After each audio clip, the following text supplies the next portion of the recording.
So we're at one of my favourite places in the gardens, particularly during the winter. We're in what we call the hot box, which we've just built, and it's to protect our plants that are a little less than hardy, so might get affected by the frost, either killed back to ground level or actually killed out entirely if we left them outside.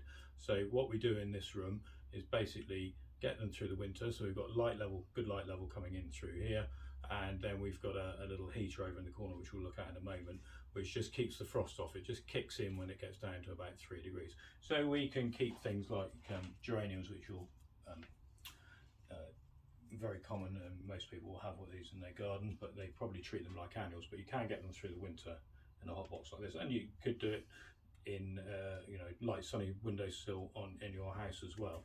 And here we've got fuchsia. This one's called fuchsia thalia. But there are all ways of getting them through. Now, the other reason we want to get them through is so that they grow quickly and we can get cuttings off of these to make new plants for next season, some of which will go for sale in the garden centre and some will go out into the garden. So this is a type of salvia here. Got some pineapple sage here. That smells lovely. I'm just going to make sure we put that back in the right place.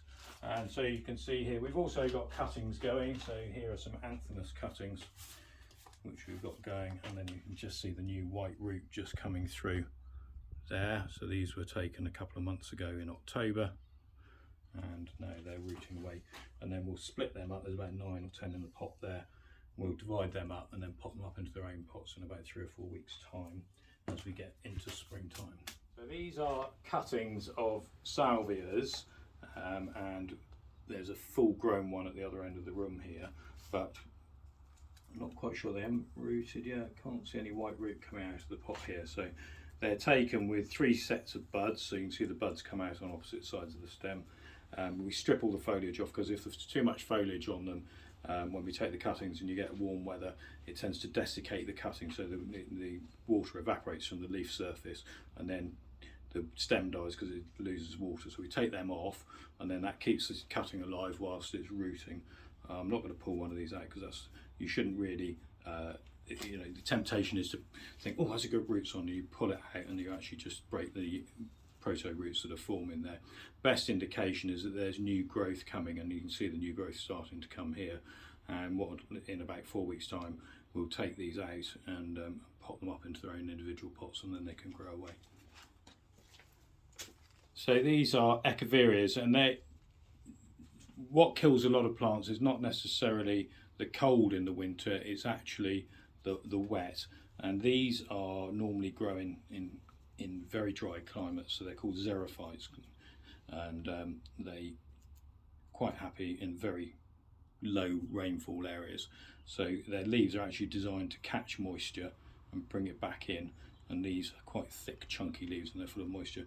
The trouble is, if that moisture sits there for a long period of time without drying up, as it would do in our damp British climate, it tends to form a rot, and it will rot to the base of the leaves, and then a rot will get into the stem and it will kill the plant. So the purpose of bringing them inside is partly for the frost, to keep the frost off them, but the main purpose is just to keep them dry. And you'll see that we really have, these pots are quite dry, as you can see there, but that'll get them through the winter. So we're in an unusually warm summer's day, an unusually warm January day, and there's no need for the heater right now, but the temperature could crash this evening and go way back down through 0. So we've got this heater in the hot box here, and it's set on a temperature gauge. So if we turn the temperature heating up, it should just kick in. But so we're going to actually set it down. If we put it set on 3, that's about 6 degrees that it will kick in at, and it'll just keep the frost off from being in here.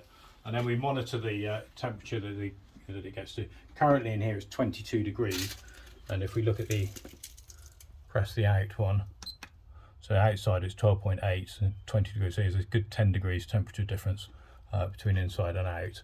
And if we just look at the maximum min, so the temperature today got up to 14 degrees, and inside the maximum it got to in here was 23 degrees. And then if we look at the minimum it got to in here was 8.5. I reset it, when did I reset it? This morning, so that's why it went wouldn't have gone down to 6 degrees. And then the maximum we've got to, oh sorry, let's go back to the minimum for outside. Well, as I say, I only reset it this morning, it's 14, but that has been down to -3 in the last few days. But the plant's in here, nice and cosy and warm.